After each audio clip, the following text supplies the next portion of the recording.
Interrupting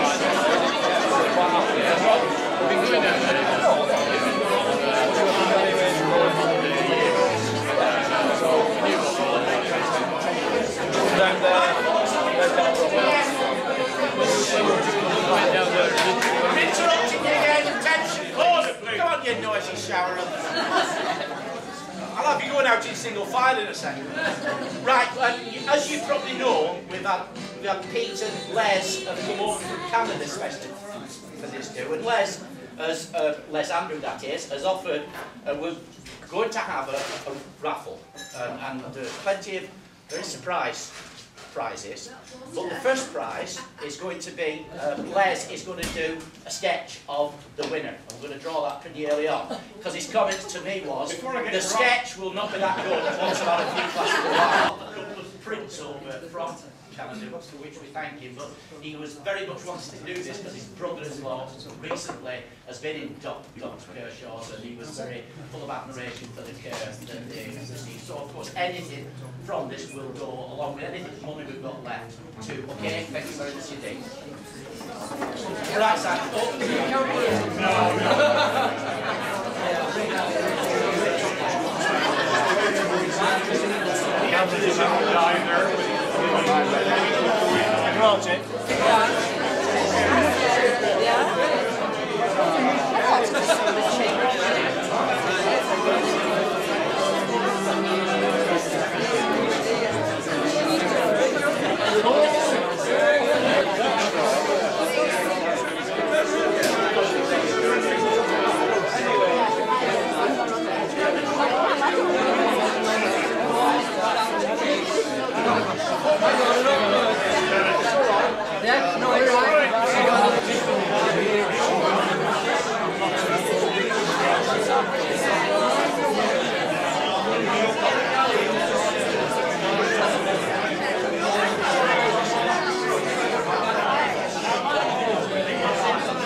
I thought with tenors and with the glass on the side,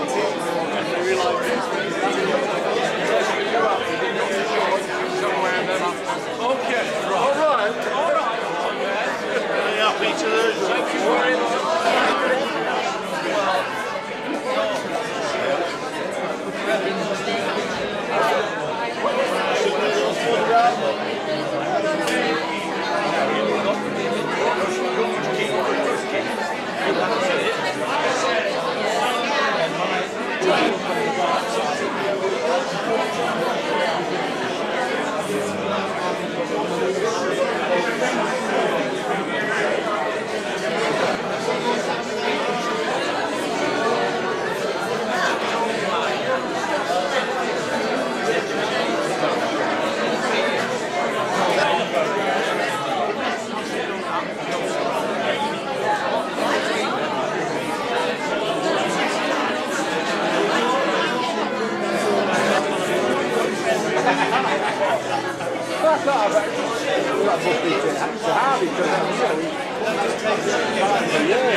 Getting a bit disillusioned when it's gone for a lap one and I haven't anybody explained. I can't remember the lap one.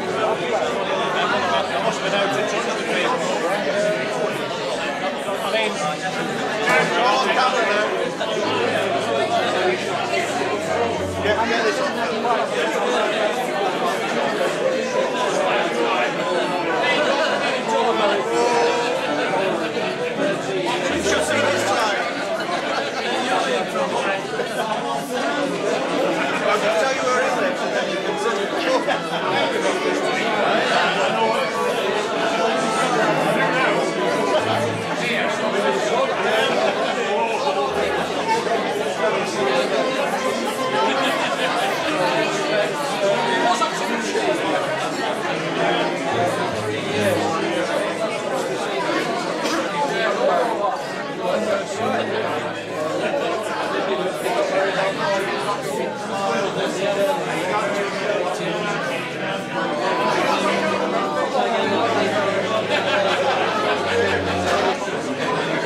name? Is that it? Is that Peter Lawrence? I think he's in a roundabout way related to Nigel. That's right, I can remember. Would be, I would only be about 13 or 14. Yeah, he's 4 years younger than me. Yeah. He always says that. So he bought your... My bike, he did. Yes. So he tried to get photographs of it. Would you finish Julius there, Ian? Say something pithy. Something's really clever. That'll do.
Printed off the last one. That looks very promising. But the international. So I'm going to go and talk to her next month about what I'm doing.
Very Marland.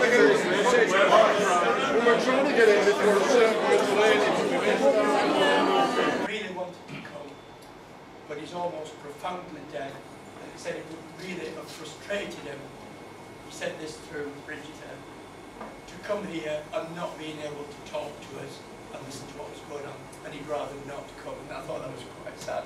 And Jeff Rayson, sadly, he's in the advanced stages of Alzheimer's, and of course he cannot hear. So those, our thoughts go out. The second category was those who didn't want to come.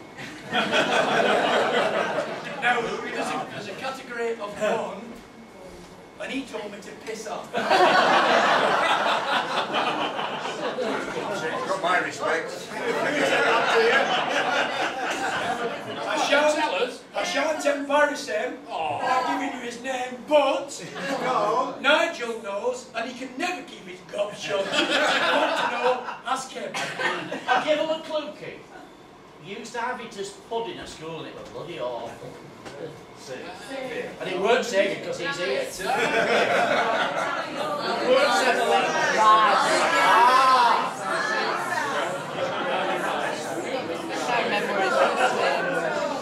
I'm saying nothing. But to give you a clue, he's called him cervical. And the last category, sadly, for those that can't be here because they've gone to the great reunion in the sky. And we know of one St. Jolly. And you know my thoughts about him. And let's just hope that he's in a minority of one. There are a few people that we haven't heard from. It has concerned us, and maybe we'll never know where they are. But as I say, let's hope they are well. So, to all absent friends, I raise a toast to absent friends. Absent friends. Now at this point, it grieves me to say that you're going to hear from Nigel again. And he's going to give us some of his reminiscences. So Nigel, Go away. I think I wanted all the big hoops at the other one to change people off.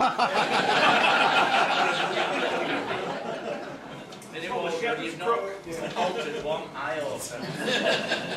These are going to be not very short, relatively short, because a lot of it now is on that fantastic website.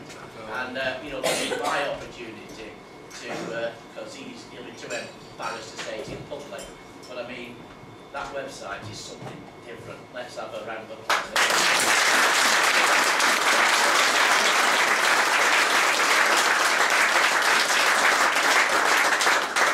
A lot of the stuff that when we sat on that table over there, as Keith said 2 months ago, that I was going to talk about, is already on there because Keith asked me to write a couple of pieces, Mike to write, people have written in, bio, and those things.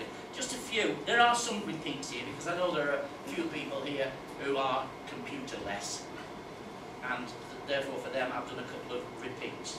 Now everybody going around school today has been talking, when we got into the science lab, I know some of the people didn't actually have him, but we still knew it, Cyril Killer. I think people talk about him more than anybody else. He was a person who, when I was at school, I was frightened to death of. Yet when I went back from university, after going to Ron Jackson and people like that who taught me at A-level, the first person I went to see was Cyril. We had some fantastic times. Much of the stories he told me and said I can't repeat because they're not politically correct. But I'll never forget the very first chemistry lesson I had. Vinny was saying in our group, line up in alphabetical order, line up in alphabetical order, and we all did. We'd never done it in our life before, but we did it in perfection. Even, V. Waldron was behind C. Waldron. It was absolute perfection. We got into the room and he said, "Here, what's your name?" And Nigel Marland said, "Right, go and put your head in that cupboard." So I went to put my head in the cupboard. But you did, didn't you? After about 5 minutes, he said, "Right, go back to your stool." And he says, That's the fume cupboard. He says that's where we keep everything that's poisonous and must be inhaled. So I don't want any of you doing what that fool's just done. And that's how I was introduced to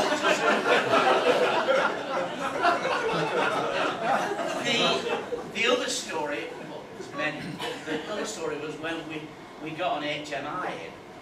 It's unbelievable. And we was just got to the end of whatever we were doing, hydrogen, oxygen. He was just at the point where he went to have a smoke of his pipe and told us to chant. And the HMI walked in and he says, "Royals, give him your stool." And that meant that Keith was stood up for the rest of the lesson. There was no extra stool. So Royals gave him his stool. He said, "Right, turn to the beginning of oxygen. Begin." And he walked off and lit his pipe. You know, we couldn't see this, but we knew. This HMI took it for about 5 minutes and then we couldn't believe it. We were all the apparatus was set up like that, shown into the diagram. And he went in and we all came down. We went from the apparatus was set up. We heard, "Mr. Kerrigan, this isn't teaching. I'm sorry, I cannot accept." Listen.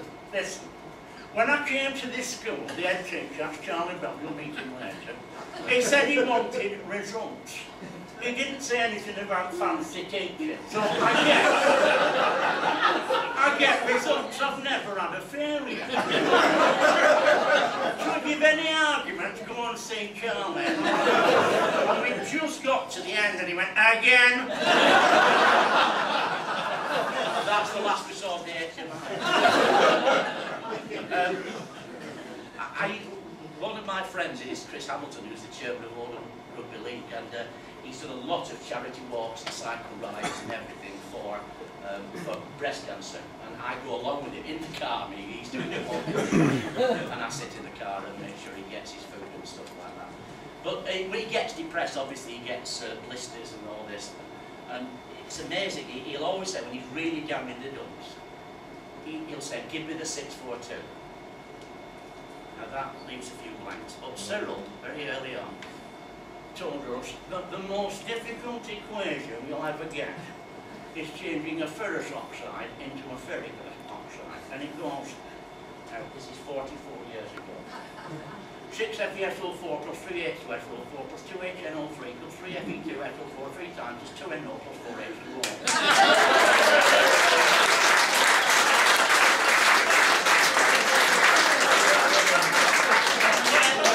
Never ever forgot that. I didn't then and I haven't since. But he always had the last word.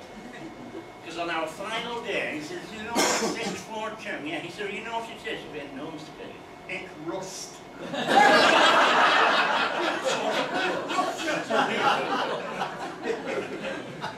The final one, I went back from university and he said, "Come and see this class." He took me into the class and he said, "Stop," because they were chanting. He says, "Right, this lad used to come here, didn't you? He came here, didn't you? Went to university where he didn't do proper stuff. What are you doing?" "Yeah, politics, yeah." "Need I say any more?" He said, "Well, give him the 642." So I went on again. And he turned to the class, "You see, her knee was thick."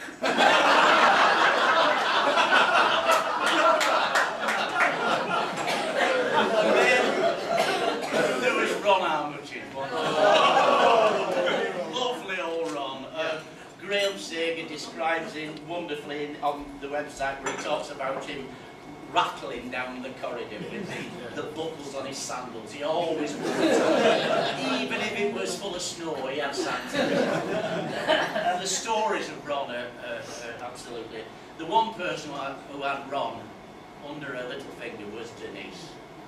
She always knew he'd come in and he'd have a face on and she'd say, "Oh, Mr. Armitage." "Oh, Mr. Armitage, you do look worried. What's that, Mr. Armitage?" Well, Denise, you see, I've had a different problem today. And this was the truth. I come to school, I always bring my wife, Marjorie, bring my wife Marjorie to school. And this morning, he said, I got into school and Mrs. Sykes had just got to tell me that Marjorie has been banging on the wall and the neighbours spoke and said, "I'm locked her in the garage." I took her to school on the way. She got So Denise would say, "Oh, Mr. Armitage," and by the time he started the lesson, it had gone. Then his famous trips. Oh, he took us on some fantastic trips. I remember going on one, we had to go through the tube at London. Some of you in here will probably remember. I can't remember where we were going. But he told us over and over, you must be very careful with the tube. You must be very, because the doors just open and close like that. And if you don't go on, and then we really must have. So as soon as that tube comes in, you just charge in there, charge in there, charge in there. So the tube arrived, you charged in there. All except for one person.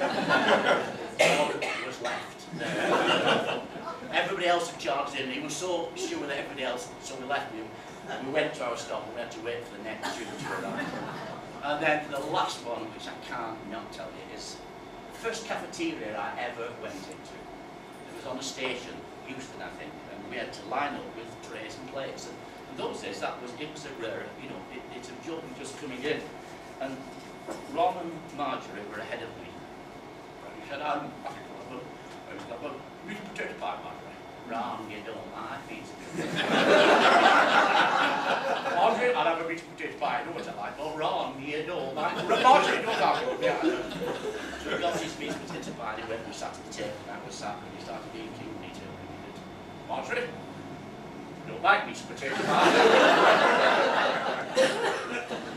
So we move on to more recent Peter Hodgson. We have to talk about the thing I remember most about Peter Hodgson, other than when I told a lie and cheated in his exam.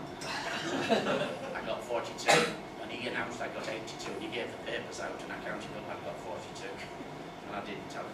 And I won the Woodward Prize. And I bought an English book of quotations because I was going to drop Woodward and take English literature. And I hadn't the guts to tell him about this until I went back to Hathershaw, and I've been back about 6 years. And I told him, bugger me, the next day he actually brought the exam results with the papers, added it up, said, "You were right, Marland." The other thing is, do you always remember?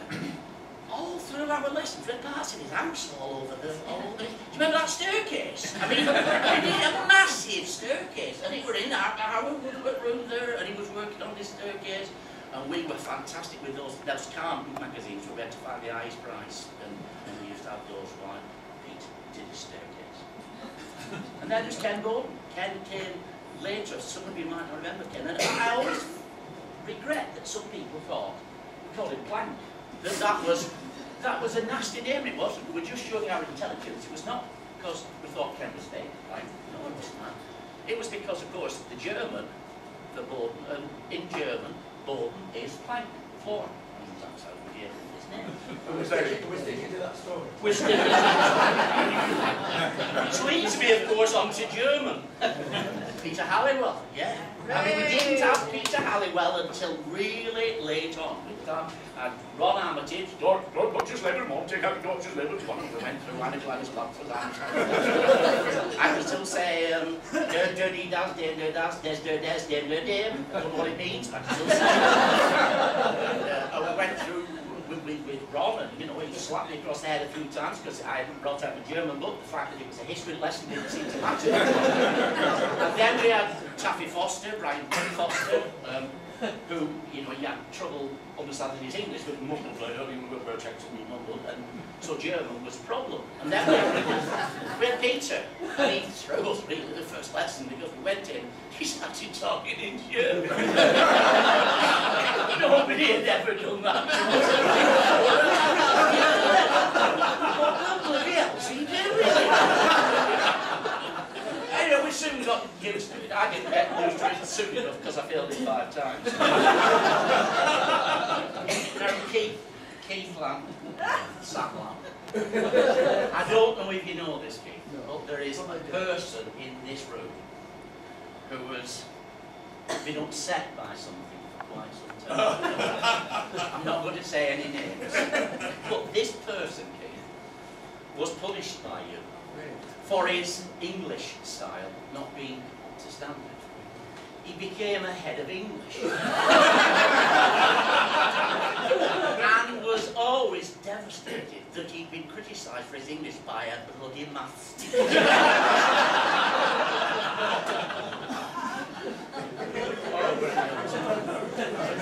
Going back to Peter Halliwell, I must mention the plays. You know, they were a part of a lot of our lives, absolutely fantastic. And at the bottom of every page, Peter, what was it, P? What was your second name, Peter, which you always put? You always PL1, PL2, PL. It was always done meticulously, and we thoroughly enjoyed it. I always thought he was one of the bravest people in the world to actually cast a stammering Nigel Marland in the part of Bottom in A Midsummer Night's Dream. But it worked, because I say 80 productions later, I'm still on there and I don't stammer on stage. And then Tommy, as Mike has said, a lot of you won't know Tommy because he came really at the end of our opening, took over from Dennis Taylor. And as Mike said on the side, always had a smile on his face. Always had a smile on his face. I'll never forget him sending for a few of us. It was sixth form PE, and he wondered where we were. And we were terribly arrogant. I remember I said, "Oh, excuse me, mister, we've got lots of important work to do. We do occasionally just take a couple of golf clubs out there and swim." I think back on that, I think, you arrogant sod. And then John Evans. I could go on for hours about John Evans. Yeah, he did. Yeah, he went up. But I mean, the story, and he'll deny it, but I mean, the story I've got to tell was when Charlie Bell called in Mike Russell and Vinnie Waldron, I think it was, for Miss Houghton, Rosie Houghton, Marble Meat, we used to call her, had reported for smoking on the way home, going up towards the Opal stop. The thing was, it wasn't those two at all, it was me and John Evans. He never let on. And although he again denies it, not only did he send for Sanj, occasionally when he ran out of fags, he sent for me as well. You know, it was always a neat letter of note. Mr. Evans would want he thought, I'm short of cigarettes. And then there's Pauline Day. Again, many of you, all I can remember at school was thinking, oh, she's gorgeous. Because she was a very young teacher, come from Clarksfield, and a lot of the sixth form were in love with her. And it brings me now to hymns. You know, I've been to many churches, I've been to many weddings, I've been to many people, and I'm not a religious person, and I have been. But people always turn to me and wonder how I can sing all the hymns without looking at the hymn book. And of course it was assemblies. We learnt them all there. But our favourite one was definitely Jerusalem. Without a doubt, because it started with Keith doing that intro. Now there was always one wrong note, but never in the same place.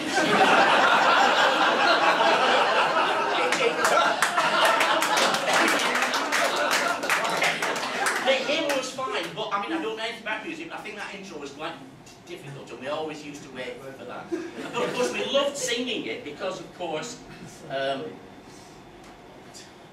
Jerusalem. The first thing was, how does it start? And did those things in ancient time walk upon England's mountains green? It's green, taught. And was the Holy Lamb upon those good satanic mills? We used to love that. And the other one was Eddie Hardacre and Sid Jolly, who used to love singing, let us with a gladsome heart murder Charlie in the cart.